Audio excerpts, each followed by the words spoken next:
Asian event news channel में आपका स्वागत है। धन्यवाद।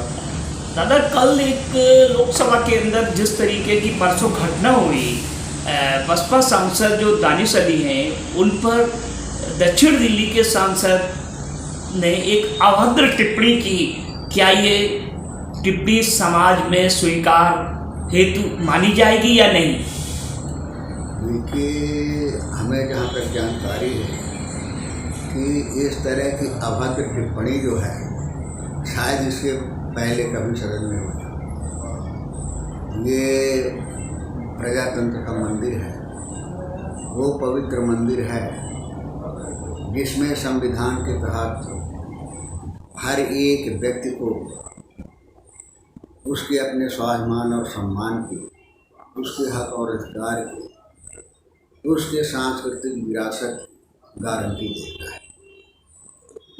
और ऐसे पवित्र सदन में एक विधायक के द्वारा, एक सांसद के द्वारा, एक सांसद के प्रति जो टिप्पणी की गई, वो टिप्पणी वास्तव में मैं मानता हूँ जो हमारे प्रजातंत्र पर हमला है, हमारी संस्कृति पर हमला है, हमारी इंसानियत पर हमला है, जिसकी जितनी निंदा की जाए कम है।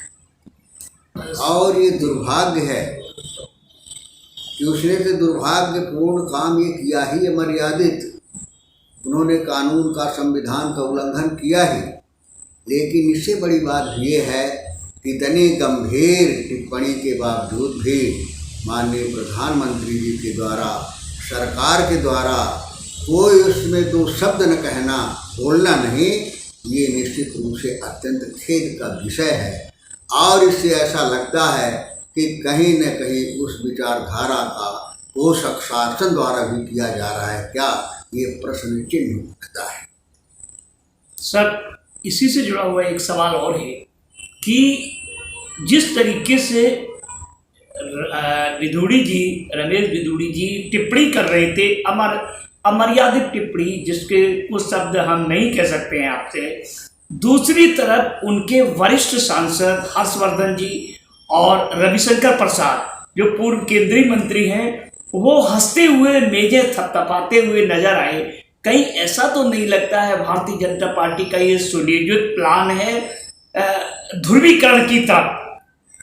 निश्चित रूप से ये अत्यंत खेद का विषय है कि जहाँ इंसानियत के नाते, सांसद के नाते उनका फर्ज होता था कि उसमें टिप्पणी करते, टोकते, किस तरह का नहीं बोले, इसकी तरफ इशारा करते, ये न करके जिस तरह से उनके चेहरे में हाव था, जिस तरह से टेबल थपथपा करके उसका समर्थन किया जा रहा था, उससे निश्चित रूप से लगता है कि जो वास्तविक इनकी विचारधारा है, जो देश की जनता को नहीं बताते, छिपाते हैं, वो असली विचारधारा उसके बयान के माध्यम से प्रकट हो रही थी, ऐसा हमें लगता है। और इस तरह से करने की किसी को भी आज़ादी नहीं होना चाहिए। ये पार्टी का सवाल नहीं है, वोट का सवाल नहीं है। वोट और पार्टी से भी बड़ा संविधान होता है, से भी बड़ा देश होता है। और ये सदन जो है, ये व्यक्ति के लिए, पार्टी के लिए, जात के लिए नहीं होता है, ये प्रजातांत्रिक मूल्यों के लिए होता है, ये देश के लिए होता है। इसमें देश के 125-30 करोड़ लोगों का विश्वास होता है, उसके लिए होता है। वहाँ इस तरह की मर्यादित टिप्पणी करना निश्चित रूप से अत्यंत खेदजनक है। आपने इस इतिहास में देखा होगा कि जहाँ इस तरह की नाम मात्र की टिप्पणियाँ आ जाती हैं, राहुल गांधी का उदाहरण ले लीजिए। राहुल गांधी ने क्या किया? इस देश की जनता की सच्चाई को उजागर किया था, और सच्चाई के उजागर करने के माध्यम से उन्होंने कुछ उदाहरण दिए थे, उसके आधार पर उनकी सदस्यता समाप्त कर दी गई। इसके बाद कुछ नहीं था, वो आए, पुनः सदन में हाजिर हुए, अलग बात है, लेकिन प्रयास तो किया गया, सदस्यता तो खत्म की गई। और दूसरी तरफ जो खुले रूप से एक सामान्य आदमी भी कह सकता है कि संस्कृति पर कुठाराघात है, ये संविधान पर हमला है, ये इंसानियत को कुचलने का प्रयास किया जा रहा है, जहाँ एक आम आदमी सोचता है ऐसी टिप्पणी के खिलाफ किसी सरकार को न बोलना, प्रधानमंत्री को न बोलना, और केवल कार्रवाई से कर देना कि एक चेतावनी दे देना, ये पर्याप्त नहीं है। ये निश्चित रूप से गंभीर विषय है, इसकी जांच होनी चाहिए, उसमें कड़ी से कड़ी कार्रवाई होनी चाहिए। ये प्रजातंत्र के लिए, संविधान के लिए जरूरी है। सर, दूसरी तरफ उनका काउंटर करने के लिए रक्षा मंत्री राजनाथ सिंह ने खेद व्यक्त कर दिया। क्या रक्षा मंत्री राजनाथ सिंह का खेद व्यक्त करना ही इत्सरी माना जाएगा? चाहे खेद राजनाथ करे, चाहे प्रधानमंत्री करे, खेद करने का सवाल है, ये खेद का विषय नहीं है। एक ऐसे मसले होते जहाँ छोटे मोटे होते वहाँ आदमी खेद व्यक्त कर लेता है, काम चल जाता है। लेकिन ये गंभीर मामला है, खेद व्यक्त करने का सवाल नहीं है। हमारे संविधान से जुड़ा है, हमारी आस्था से जुड़ा, हमारे प्रजातांत्रिक मूल्य से जुड़ा हुआ है। इतना बड़ा जहाँ समाज जुड़ा हो, खेद करने से अगर हो जाए तो फिर इंसानियत कहाँ रहे, संविधान कहाँ रहे, कानून कहाँ रहेगा?